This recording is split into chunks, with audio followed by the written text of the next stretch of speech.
In this section, chapter 13, we're going to begin describing fluids.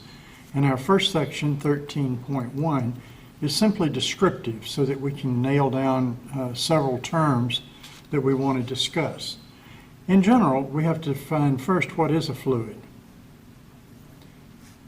A fluid is matter that flows and therefore includes both liquids and gases. It also includes plasmas, which are charged gases. To a certain extent, you could say it also includes things like glass. Many people refer to the fact that glass, like window glass, is actually just an extremely viscous fluid. And one can think of it that way. In fact, the earth itself, dirt, and the earth is somewhat of a fluid. It just moves very, very slowly and is extremely viscous. But in normal usage, we mean by a fluid something that doesn't have quite that much viscosity. And so we would consider the earth and steel and glass and things of that nature as solids and not as fluids. The important thing here is to know that fluids are referring to both liquids and to gases. Let's look at the fluid flow terms. First of all, we can talk about what is called steady flow. Steady flow arises where the velocity is constant at each point in the fluid. In other words, the velocity never changes. The velocity can be quite complex, but it's always the same at a given point.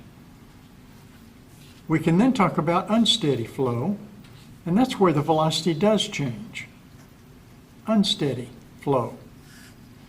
And here the velocity does change at a given point with time.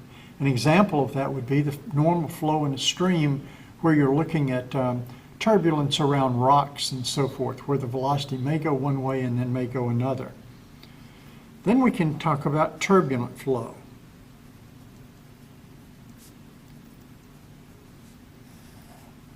Turbulent flow, the velocity changes not just in a orderly way, but it changes randomly and erratically, both in magnitude and direction. Here we could look at flow that's going very rapidly past rocks, and on the backside the flow is very turbulent and churning. Another very good example of this is the flow of air above a hot object, such as a candle, and we can follow that with the smoke and see that smoke moving in very, very complicated paths. This would be described by turbulent flow. Next, we can imagine compressible liquids.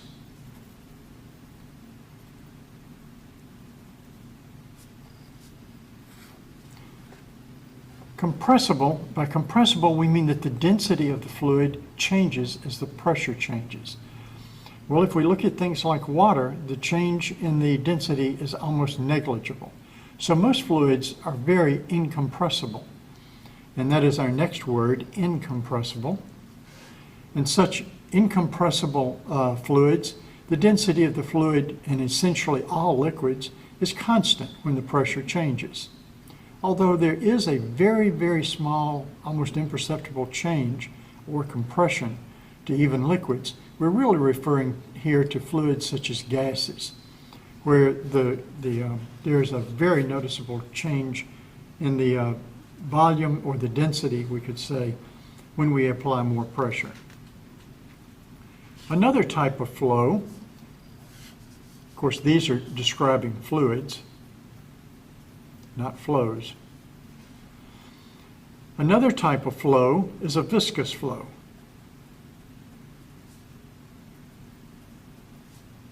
A viscous flow is one that is impeded with a loss of energy resisting the flow. Well, we know what we mean by a viscous fluid, something like molasses, something that's thick. Mud has viscosity when it's flowing, very great, and other substances like that, honey.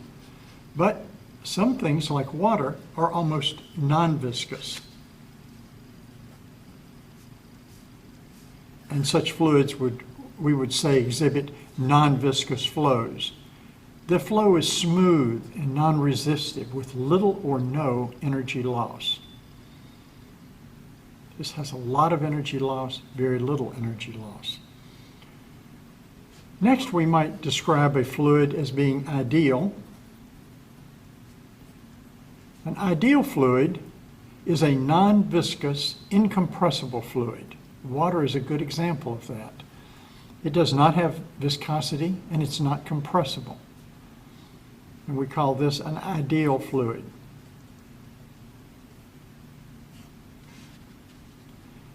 Next, we can talk about streamline flow.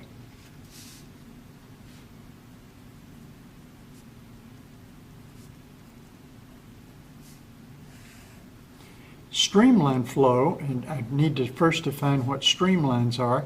The streamlines are the trajectories of the flow. As we have here, we might have some kind of object that the water or the fluid is flowing around, and the streamlines are the trajectories of this flow. If these streamlines are steady and there's constant velocity at one point, we say that there is streamline flow. So basically this is steady. These are steady, and there's a constant velocity. V is constant. So we have these different types of flows: steady flow, unsteady flow, turbulent flow, viscous flow, non-viscous, and streamline flow. And we can talk about fluids as being compressible or incompressible. And we've defined an ideal fluid being a non-viscous, incompressible fluid, with water as a good example. So you should be familiar with all of these definitions and be able to describe different types of substances or classify those fluids depending upon this nomenclature.